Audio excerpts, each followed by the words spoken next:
8 games done, still there is parity. 4-4 for Gukesh and for Ding Liren in the World Chess Championship. Now, halfway of the tournament is over now, and you just have 6 games at this point in time to determine who will be the World Chess Champion. Now, game 8 yet again followed on the same path like what game 7 progressed when you have to look at this particular contest. Once again with white, Ding Liren employed the English opening. Now, the English opening is a very novel one, c4, e5, and then you follow it up with the knight at this particular stage.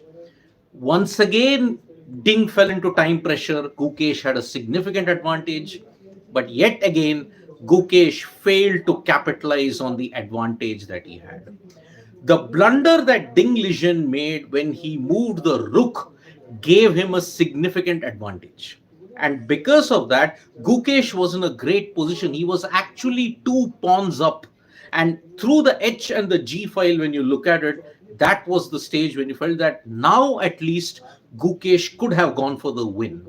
But yet again, some sublime defense from Ding Liren ensured that after 51 moves, through a very, very attritional queen exchange, and then you had the bishop and the knight on the pressing squares. The files were there to ensure that any position could have pinned the king, but that didn't happen. And that is why, despite his best efforts, Gukesh and Ding Liren agreed for a draw after 51 moves.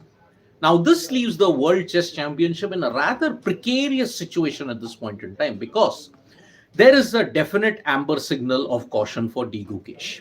He cannot afford to take Ding Liren to the tiebreakers because in 2 consecutive games now you have seen whenever Ding is under time pressure, he manages to ensure that he gets the right moves going.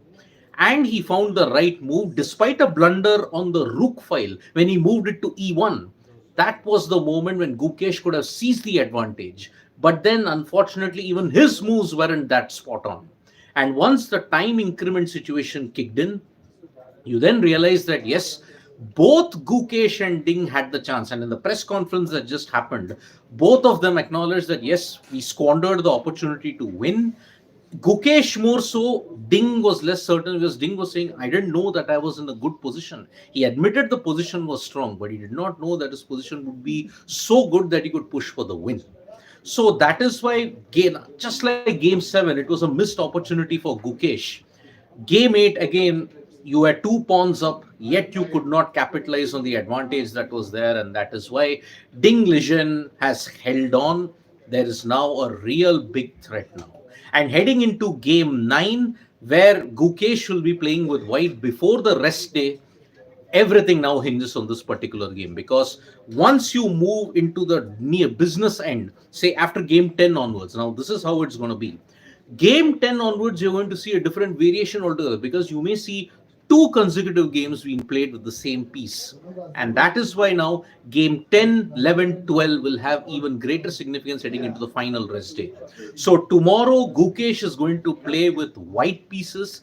Somewhere down the line, his opening preparation seems to be great.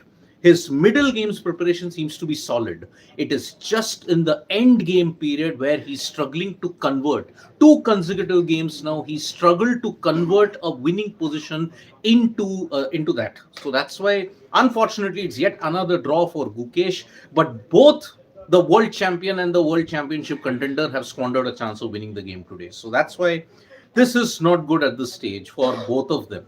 But one thing is for certain.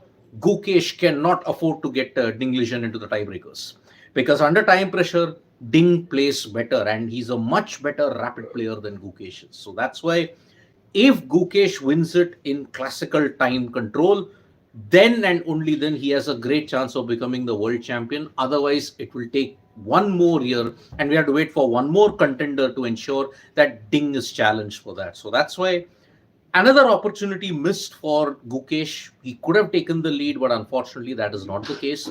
Now you're going to see something more spectacular, perhaps with white pieces tomorrow. What is the opening that he's going to have? Is it going to be on the lines of something solid, which almost gave him the win? The Queen's Gambit, maybe that could happen. Could he try something to throw Ding off his defense? But so far in the 8 games, Ding has been supreme when it comes to tackling the opening preparation. The only flaw for Ding Liren, he is going into time pressure far too often. It may not work on certain occasions. So that's why missed opportunity for Gukesh. Ding also failed to capitalize on the win. Now let's see game 9 how it proceeds at this point tomorrow. So tomorrow 2:30 p.m. IST, game 9 of the World Chess Championship. Only 5 more games remain and it is going to be a real push to the wire at this point in time because Gukesh, Ding, 8 games, 4 points apiece. You don't know how it's going to pan out now. So thank you so much, folks, for joining us for this live. Subscribe to Sports Today for all the latest news and analysis. And don't forget to download the Sports Talk mobile app for all the information you need in English and Hindi. Bye-bye.